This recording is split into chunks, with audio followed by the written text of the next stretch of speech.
What up, fam? Welcome back. Do you guys recognize this spot? It's been like a whole 2 videos since we've been here, and I got a lot of good comments from this spot. You guys said it was pretty dope, so I get my own space. No one really bugs me here, and I can, get my video done. So we're back, and today I want to talk about 5 things that I just wish one person would have told me before I bought a BMW.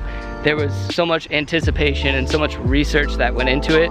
Turns out not enough research. There were some things that I missed, I overlooked, and jumped to conclusions and went ahead and bought the BMW anyways. But today I want to just save you guys a little bit of time if you're in a position where you're now looking to buy an F30. I know with the release of the G20 and that series and everything new, there's been a lot of leases being returned for the F30. A lot of these prices are going down on these cars, so they're becoming a little bit more available on the market.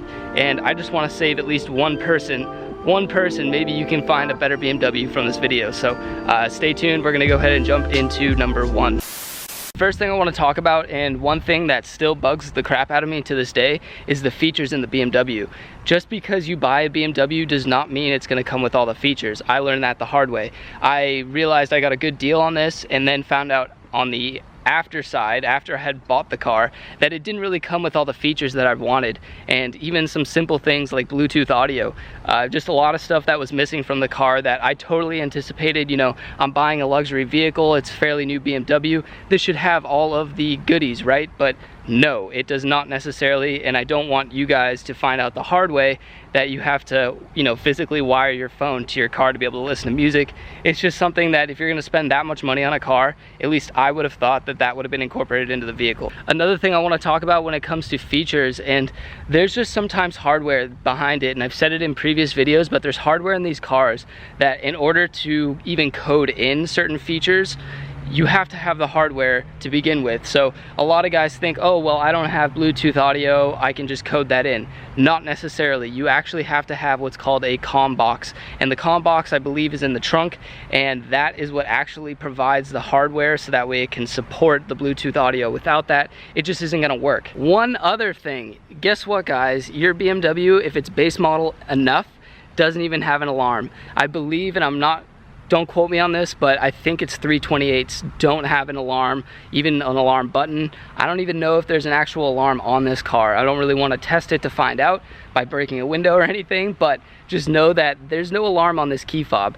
Every 335, 340i owner that I've met has the alarm system incorporated. They've got the alarm button on their key fob, so just something to think of. And again, it goes back to the point of, like, when I was buying this car, I thought it came with all the bells and whistles. I mean, it's a luxury vehicle, brand new. This car was well over 40 grand.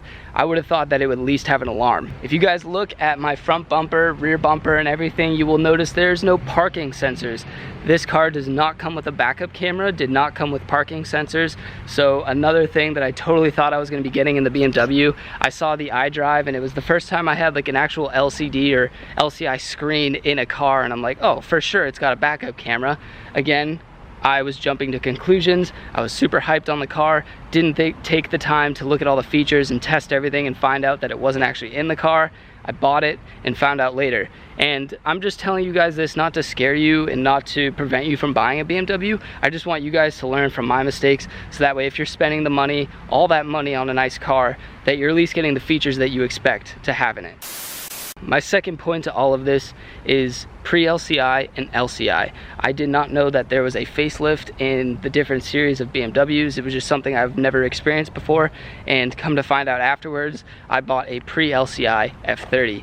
Now, what does that mean? That means that it comes with the base model taillights, or I should say the pre-LCI taillights. These are the LCI taillights upgraded from USR Auto, so these are a modification, but from the get-go this car had just the basic F30 taillights that you see on most F30s, probably between or before 2014. Another part of the pre-LCI edition is the headlights. So mine came with extremely base model headlights, didn't have the halos, didn't have the projectors. It was just that really ugly halogen headlight, which again I've now upgraded, but I'm trying to save you guys some time and money here. If you want to save the money and buy the base model without all the lighting packages, that's fine. You can always upgrade it aftermarket. There's plenty of options out there. My sponsor, Unique Style Racing, has been amazing at helping me get this lighting on this car where it needs to be. And just so you guys know, the headlights and the taillights aftermarket, I'm happy to say that they actually resemble the OEM so well, and there's really,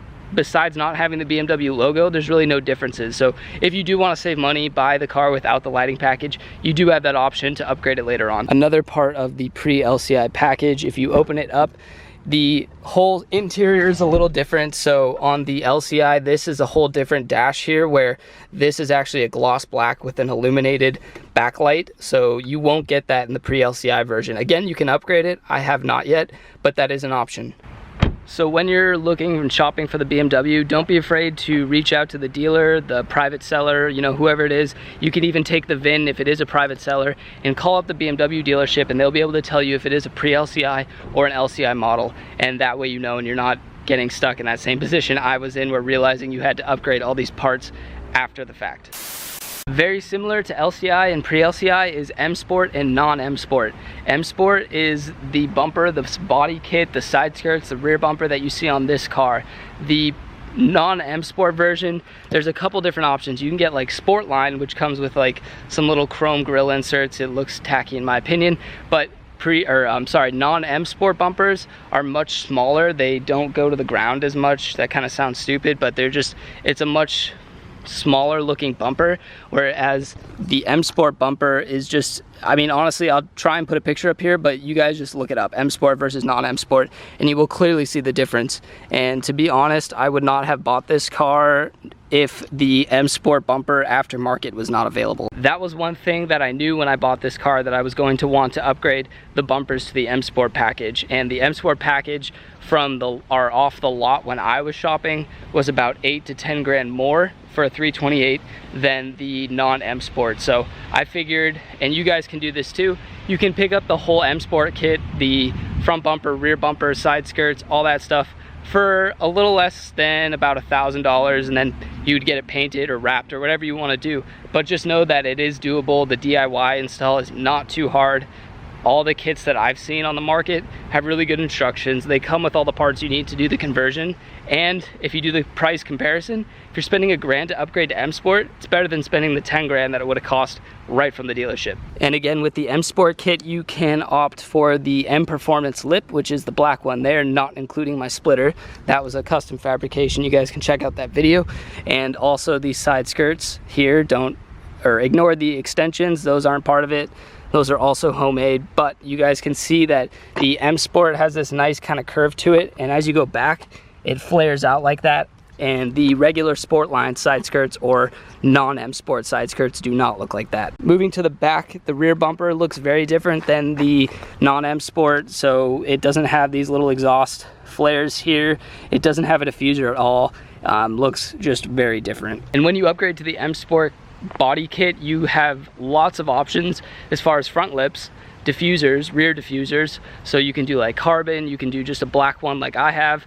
There's all sorts of aftermarket options for that. And that's gonna lead me into my, I think I'm on number third point to this whole video is aftermarket parts are not nearly as expensive and hard to find as I thought they were going to be. So again, when I bought this, I was thinking it was a brand new luxury vehicle. Parts are going to be expensive. It's just going to be an expensive car to work on and build. However, like I said, I upgraded the whole body kit for less than $1,000 and really changed the entire look of the car. The headlights, all the lighting is all available now. When I first got this car, it was very hard to find them, but nowadays the headlights, the aftermarket taillights, the LCI upgraded taillights are just so much easier to come across, and you can honestly upgrade both for probably less than $700. And if you use my link down below, you can save yourself some extra money. And this isn't just for cosmetics. Like, all the performance parts on this car were not as expensive as I thought they were going to be. I think the one that was pretty pricey was the tune.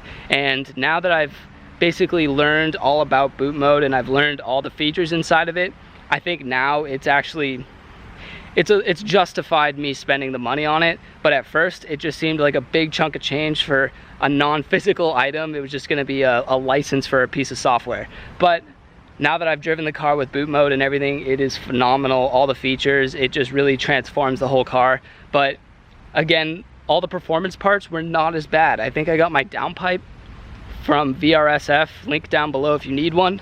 My catalyst downpipe I think cost me less than $300. So if you're looking at like performance parts, don't expect to pay like Ferrari prices or, you know, all these weird rare sports car prices. It's actually, especially for the N20, N26, it's very, very reasonable. And I've basically gone stage 2 with this car full bolt on. I would say just ballpark right around $1,000 for the parts. And that's including like the charge pipe, the front mount intercooler, the catless downpipe, the tune, and I think that's it. So don't worry about it. It is money that you're gonna, if you want to mod the car, you're gonna have to spend, but just know that it's not gonna be like $1,000 for each part. It's not gonna be $1,000 for a charge pipe. It's not gonna be $500 for an air intake. It's all a little bit less than at least I thought it was going to be.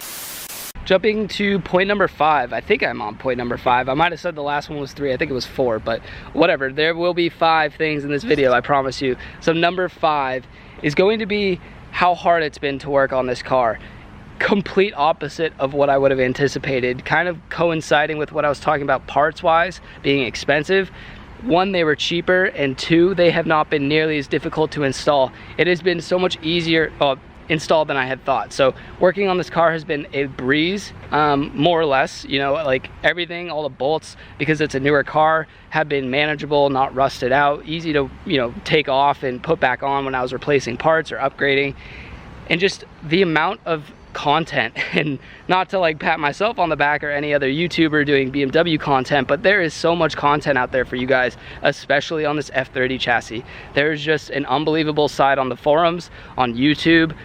Anywhere you need to find information, there's always a willing hand to help you. So just don't be afraid of that. Don't be afraid to get your hands dirty and work on these cars. I would say they're pretty forgiving. You know, as long as you're reading the instructions, following things, and taking your time to do the research on the part you're installing, I promise you, you guys can do it. I promise you there will be some sort of content on what it is you're trying to do. All in all, I just wanted to not demotivate you from buying an F30, because this car, this chassis is phenomenal. Like I said, there's so much support behind it. You guys can build this car easily. I just wanted to save you guys a little bit if you're going to buy the car. If you're looking at the dealership or you're looking online for used cars or used F30s, some things to look out for. Again, pre-LCI, LCI, M Sport, non-M Sport. Make sure you're getting the features you think you are getting. And then lastly, enjoy the cheaper parts and enjoy the easy to car work on that you just bought, because again, it's easy, it's so fun, and I promise you it'll be well worth it. So I guess that covers everything, guys. I just wanted to enlighten you a little bit more, share my experience buying this F30. Like I said, they're coming down in price, so I know a lot of you guys are looking at buying one now, and it's a really good time. So just hopefully you watch this video, hopefully it saves you a little bit at the dealership, and hopefully you end up with a little bit nicer F30 than you otherwise might have. If this video helped you out, make sure you give it a big thumbs up. If there's anything I missed, comment down below, or anything you want me to cover in another video, make sure to let me know. And as always, guys, don't forget to hit that subscribe button, please, and hit that bell notification so you don't miss a video when I drop it. And as always, guys, keep elevating, don't let anything stop you, and I'll see you next time. Peace out.